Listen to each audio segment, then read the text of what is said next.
नमस्कार, मैं मिलन बड़की। दोस्तों, बंगाल चुनाव 2026 23 और 29 अप्रैल को वोटिंग है। कल्पना करो, रिजल्ट आया और ममता दीदी चौथी बार मुख्यमंत्री बन गई। यहाँ बीजेपी शुभेंदु अधिकारी के साथ बंगाल पर कब्जा कर लेगी। बीजेपी न्यूज और न्यूज 18 पोस्ट पे टीएमसी थोड़ी आगे है, लेकिन रेस गर्दन तक टाइट है। ये वीडियो अंत तक देखो। लेटेस्ट पोल, स्कीम्स बनाम घुसपैठ, आम आदमी की सच्ची कहानी और वो सच जो मीडिया छुपा रहा है। आप बंगाल के वोटर हो तो पछताओगे नहीं। दोस्तों, 2021 में टीएमसी ने 215 सीटें जीती थी। अब 294 सीटों की लड़ाई है। लेटेस्ट पोल्स के अनुसार टीएमसी वोट शेयर लगभग 41 से 43%, बीजेपी 35 से 41%। सीट प्रोजेक्शन टीएमसी 140 से 194, बीजेपी 98 से 150। ममता बनर्जी अभी भी सीएम चॉइस नंबर 1, 48.5% लोगों की पसंद। शुभेंदु अधिकारी 33.4%। टीएमसी कह रही है 10 प्रतिज्ञा, महिलाओं और युवाओं को डायरेक्ट फायदा। बीजेपी कह रही है घुसपैठ बंद करो, भ्रष्टाचार खत्म करो, ये मोदी की गारंटी। सच ये है कि रेस बहुत टाइट है, लेकिन फैक्ट टीएमसी को थोड़ा खेल दे रही है। आज मैं पूरा बैलेंस एनालिसिस दूंगा।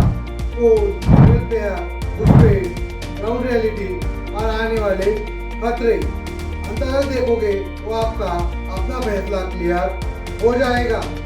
असली समस्या क्या है? 15 साल टीएमसी राज में वेलफेयर बहुत बड़ा है।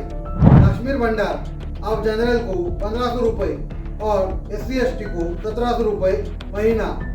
लगभग 2.4 करोड़ महिलाएं लाभान्वित हुई। कन्याश्री, युवा साथी, युवारे सरकार से डायरेक्ट डिलीवरी।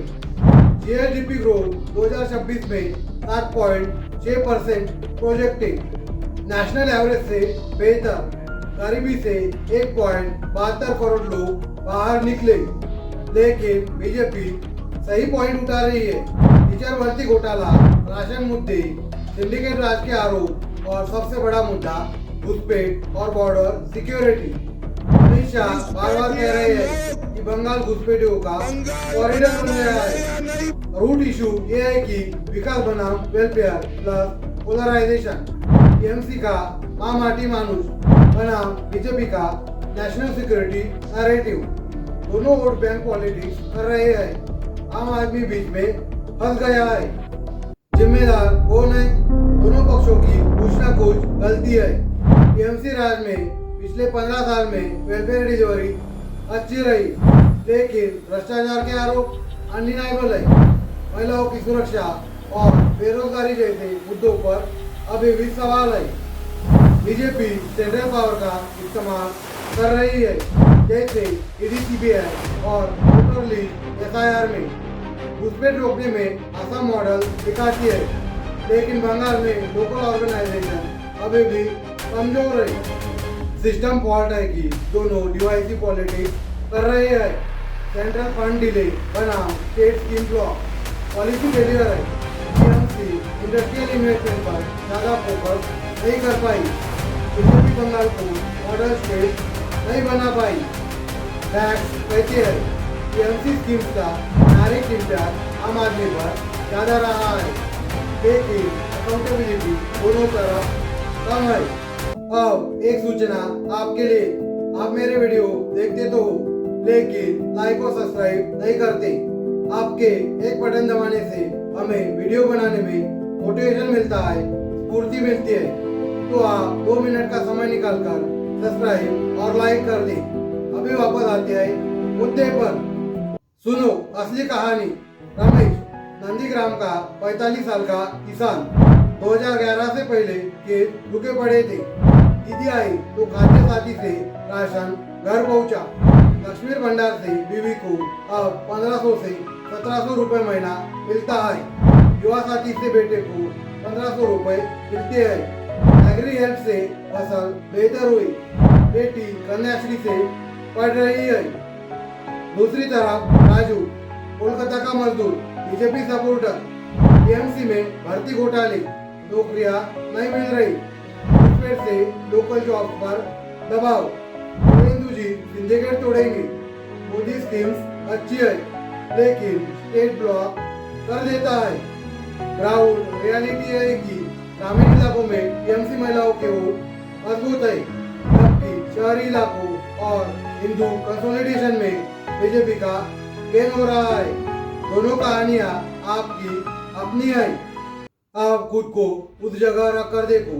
आपकी बहन या माँ लक्ष्मी भंडार के 1500 से 1700 रुपए से घर चला रही है, बच्चों की फीस, दवा, राशन। अचानक अगर स्कीम प्रभावित हुई तो क्या होगा? आपका बेटा युवा साथी से मदद ले रहा है, लेकिन घुसपैठ के डर से लोकल जॉब नहीं मिल रही।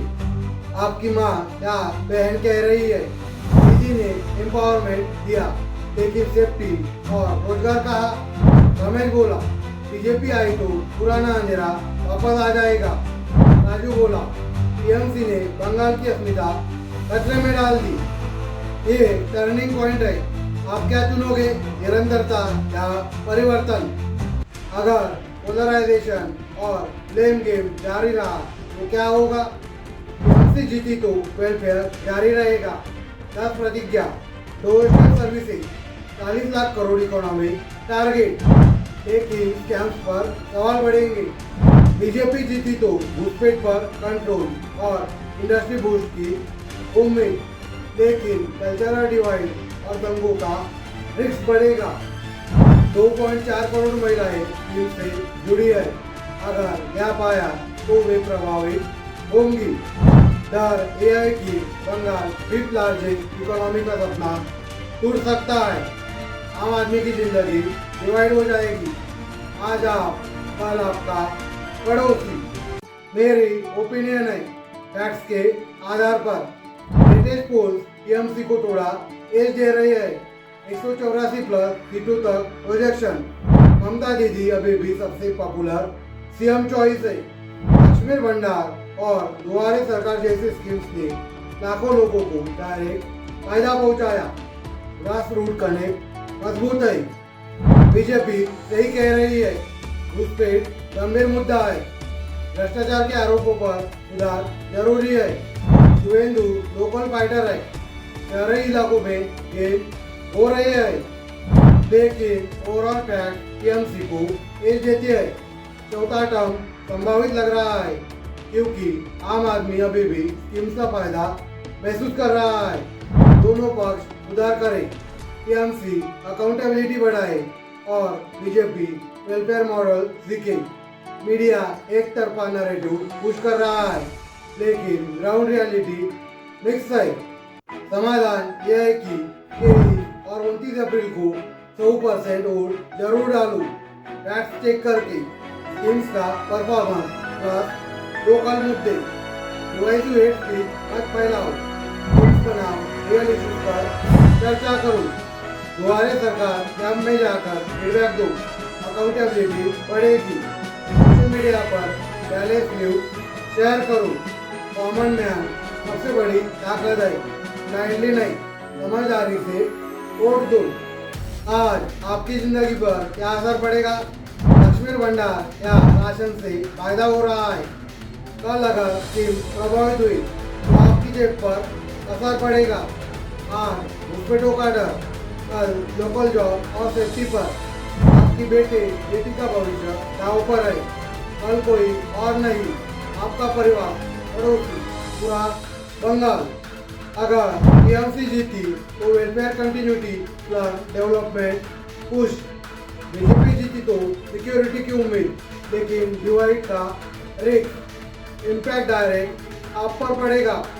अंत में मेरा एक सवाल, अगर स्कीम जारी रही लेकिन घुसपैठ अनकंट्रोल रही, या घुसपैठ रुक गई लेकिन वेलफेयर बंद हो गया, तो बंगाल का भविष्य क्या होगा? फैक्ट्स कहते हैं रेस टाइट है, लेकिन वोटर फैसला करेगा। बंगाल 2026 का फैसला, दीदी का चौथा टर्म या बीजेपी का ब्रेक थ्रू? कमेंट में अपना ऑनेस्ट ओपिनियन बताओ, दीदी या बीजेपी। नमस्कार, मैं मिलन लड़की।